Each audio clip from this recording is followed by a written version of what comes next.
Okay, so that was the underhand grip. Let's look at the overhand grip. Like I said, the problem when you start to engage your hands and you're using your biceps to muscle it, if you think about, there's the V, that's the space between Matthew's neck. Anytime you start to engage your hands and go for the choke, you're actually making the V bigger. So you're losing that connection that we need to choke them out. So sometimes you could be there, and then if I'm going for that last choke, right, and then I start to muscle it and I'm doing this, I'm actually making that V bigger. So you went from having good connection and now I'm making the choke worse.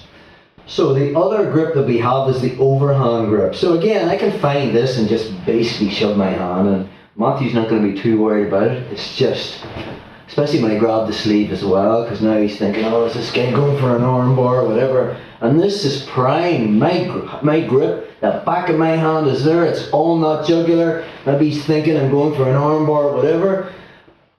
What I can do is, I just turn the corner a little bit. The problem with the overhand grip is this is how it's normally taught. I'd go on a thumb inside grip, push this through, make the grip, and then it's all arms again, boom. And I'm using a lot of grip strength there.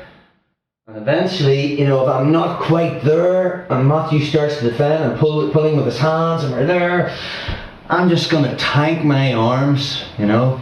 30 seconds into attempting this choke, my arms are going to be tanked. So let's look at something different.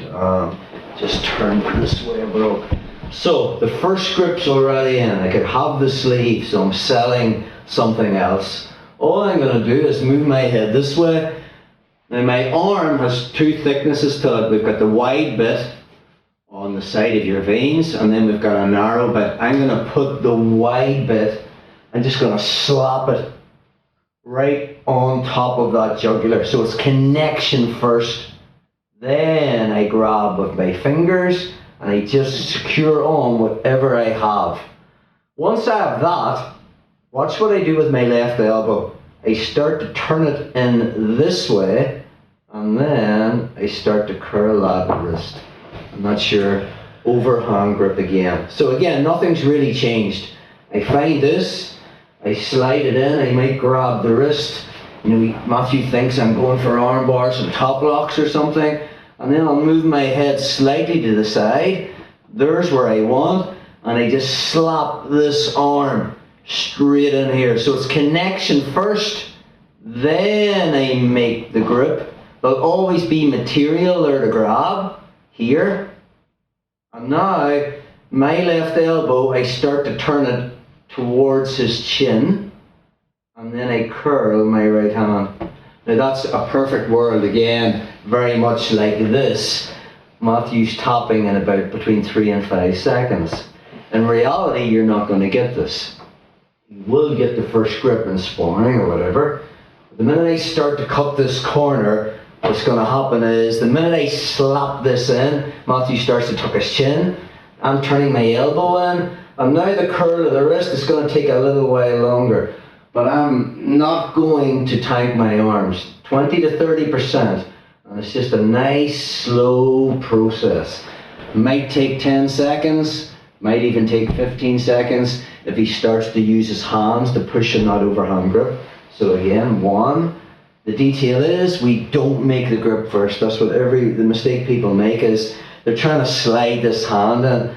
And then what happens is you'll use your free hand, and then I make the grip, and look, there's so much slack there. I have no connection on this jugular at all.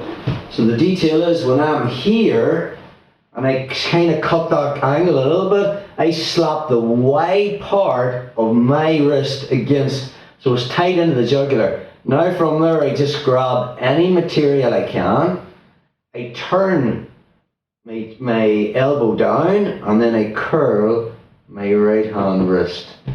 If Matthew defends with his hand and I'm there, it's okay. Now he will tuck his chin. We're going to look at that on a separate vid. It's called a car jack.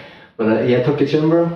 But it's no problem. When I bring my elbow down, and I still have a lot of connection there. Now I'm just curling 20 to 30%.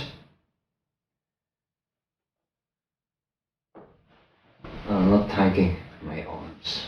Okay, so let's play around with that hand one.